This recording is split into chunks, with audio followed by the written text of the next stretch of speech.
Kanau te hi ka zai pui tu ra ka thiang min pe kan ya min ti boy ngai reng reng lau te te kha ka soi du a em lang e ka sak don po ka se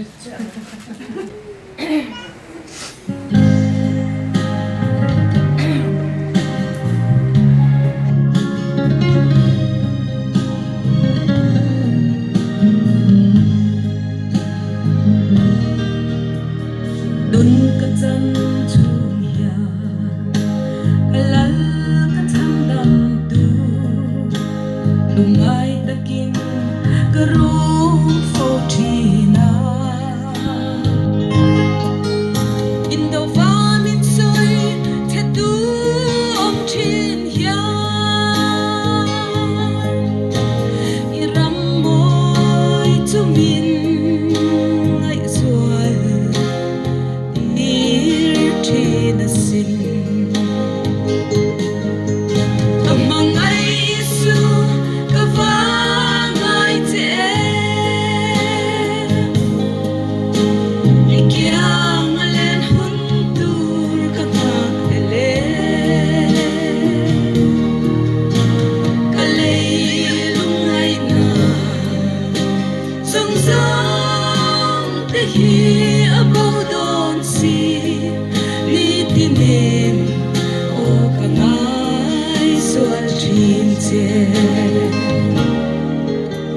sual le khen na kara kalen na rama ya voi tam tak sualin min liang thina kan pui tu lal pa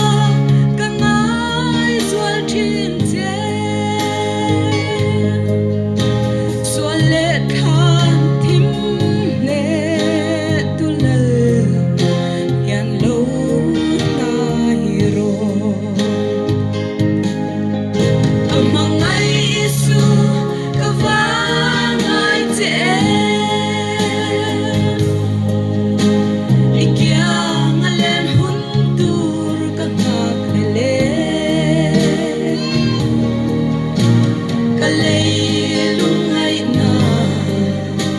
song song te hi about don si ni tinen o kangai sual thin che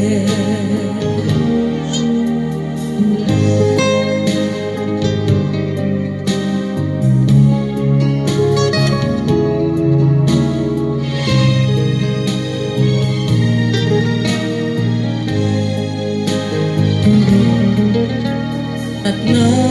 lungai na tato na rama ya lungai takin karum fo thina in nem tu lal pa kangai sual thin che min kal san su lal pa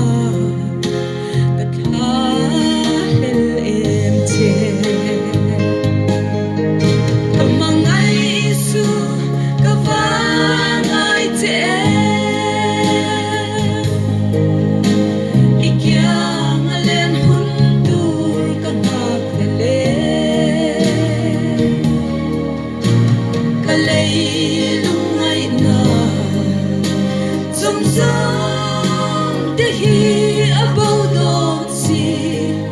ni tinen o kangai sual thin che ni tinen o kangai sual thin che